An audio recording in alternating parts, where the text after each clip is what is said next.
Hi మిత్రమా! ఈ వీడియోను పూర్తిగా చూడండి. తర్వాత మీ అభిప్రాయాన్ని తెలియజేయండి. వేశ్య మరియు సినిమా నటి మధ్య తేడా ఏమిటి? అని ఫేస్‌బుక్‌లో ఒక పోస్ట్ చూశాను. మీ అభిప్రాయం ప్రకారం వేశ్య మరియు సినిమా నటి మధ్య తేడా ఏమిటి అని కామెంట్ రూపంలో తెలియజేయండి. నాకు తెలిసింది కొంచెం చెప్తాను. దేశంలోని 80% మందిని అంటే మన సోదరీమణులను, చిన్న పిల్లలను రేపిస్టుల నుండి ప్రతి మహిళను రక్షించేందుకు వేశ్య అనే ముద్ర వేసుకున్న ఒక మహిళ కొంత డబ్బు తీసుకొని తన శరీరాన్ని అమ్ముకొని ఆ తోడేళ్ల ఆకలి తీరుస్తుంది. ఆ కామాంధుల నుండి కొంతమందిని అయినా కాపాడుతుంది మనం చీదరించుకుంటున్న వేశ్య అనే మహిళ. మరి ఒక హీరోయిన్ ఏం చేస్తుంది? రేపిస్టులను తయారు చేస్తుంది. అంటే అందరూ అలాగే ఉండరు.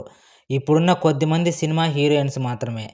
తమ అర్ధనగ్న ప్రదర్శనతో, పొట్టి పొట్టి బట్టలతో తన శరీరమంతా ఒక పెద్ద సినిమా హాలులో వేల మందికి చూపిస్తూ దేశంలోని 100% రేపిస్టులకు ఈ విధంగా ప్రేరణ ఇస్తూ, బయట మన అక్కా చెల్లెలకు, పిల్లలకు, పెద్దలకు ఒక సినిమా నటి వేసుకున్న చాలీచాలని బట్టలను చూసి, మేము అలాంటి బట్టలే వేసుకోవాలని అలా అనిపించి, ఆ పొట్టి బట్టలు వేసుకొని తమ శరీరాన్ని బయటకు చూపిస్తూ మగవారిని రేపిస్టులుగా తయారు చేసే సినిమా వారి కన్నా వేశ్యలు ఎంతో మేలు.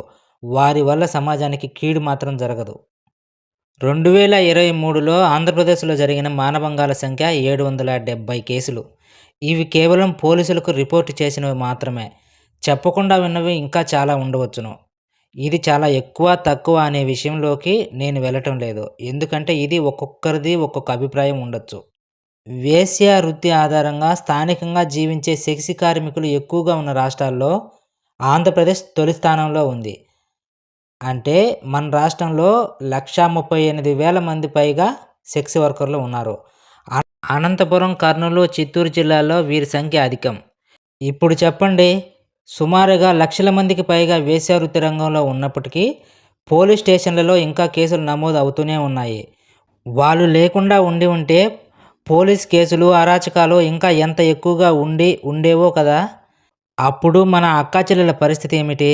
గత్యంతరం లేకనో లేదా ఎవరి బలవంతం మీదనో ఈ రొంపిలోకి దిగిన ఈ వేశ్య అభాగ్యులందరికీ మనం రుణపడి ఉన్నామా అని అనిపిస్తుంది నాకు.